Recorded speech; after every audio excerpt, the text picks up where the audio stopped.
Well, hello, boys and girls. It's Auntie Jill reporting from her garden with my sunglasses and my hat and dirt on my face. Can you see it? It's pretty intense. And also, here is Frida. Well, I'll show you to her in a minute. But anyway, my friends, here I am in my garden. Because today, April the 17th, Friday, is when I'm planting.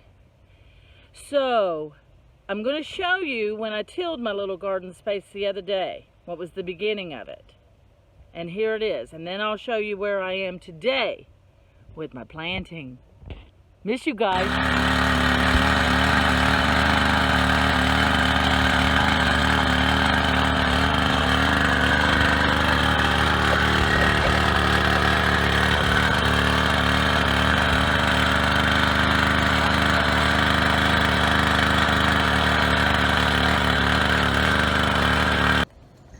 And here we are in my little garden space.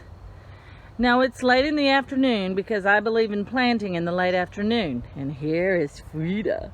Frida's my pal. She's my gardening dog. She always loves to be out here with me. Bear's out here for a while, but then he needs to go inside. So here we go. See, here's my wheelbarrow, my dirt, my little handy dandy garden weasel.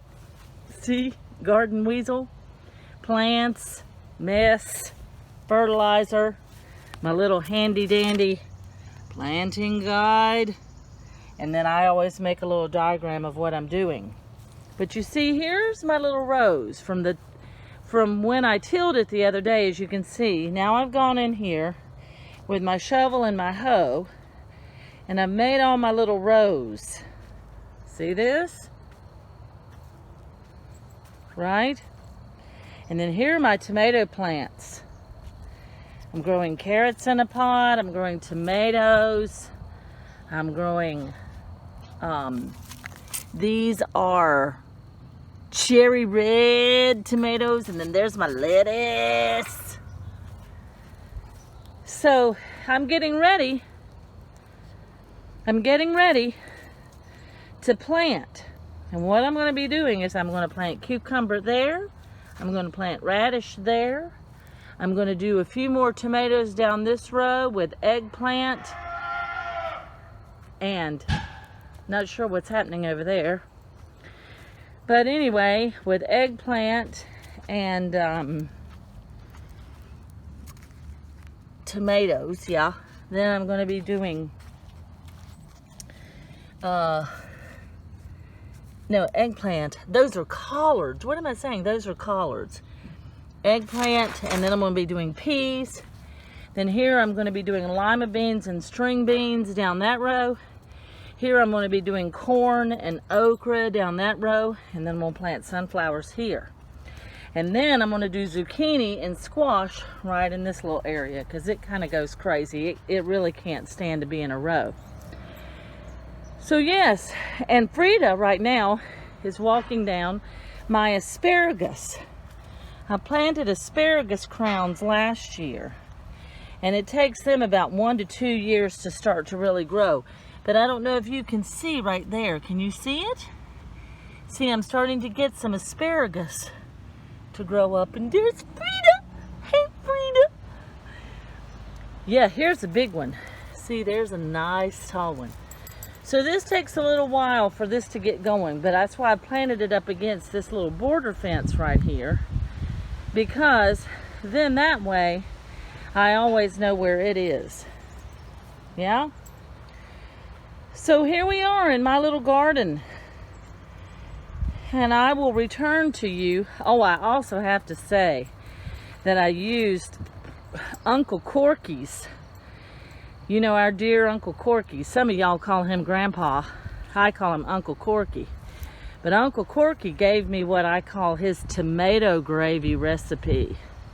So I'm planting all of my tomatoes with Corky's tomato gravy recipe. And I'm not going to tell you what it is because I think I'm kind of special that he told me. But here we are, folks. This is what I'm doing.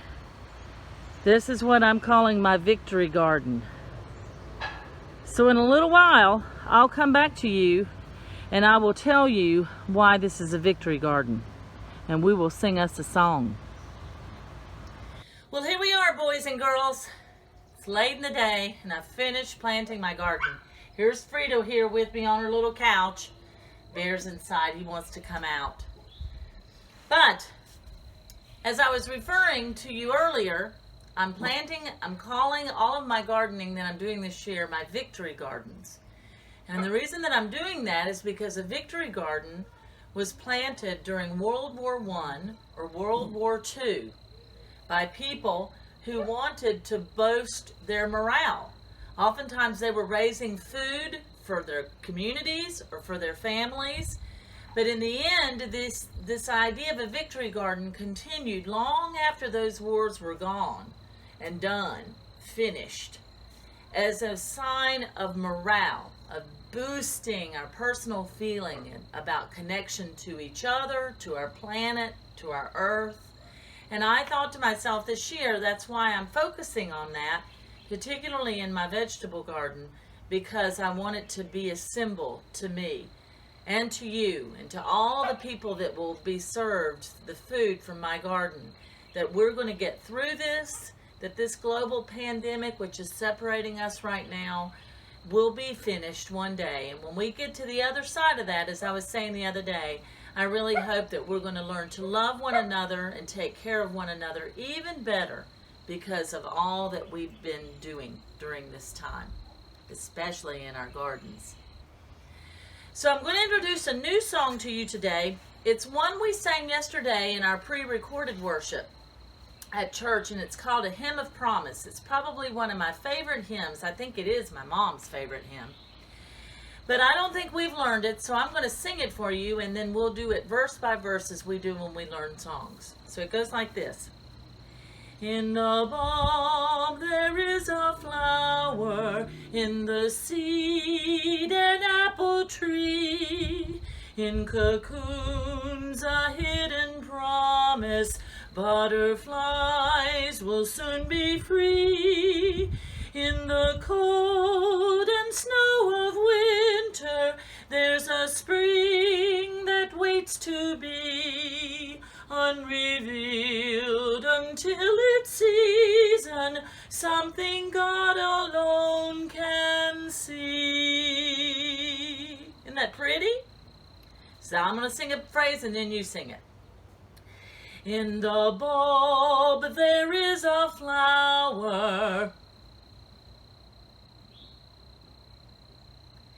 in the seed an apple tree, seed an apple tree, in cocoons a hidden promise, cocoons a hidden promise, butterflies will soon be free, butterflies will soon be free. In the cold and snow of winter, in the cold and snow of winter, there's a spring that waits to be. There's a spring that waits to be unrevealed until its season, unrevealed until its season, something God alone can see, something God alone can see. So when we get back together, that's a new song that we're going to learn. But you can watch that and keep learning that. And remember, during this springtime, when we're apart, we know that God has a plan and He's going to take care of us while we are absent one from the other. So remember, our final prayer, may the Lord watch between me and thee while we are absent one from the other. Love one another Take care of one another, and I'll see you real soon. Bye-bye.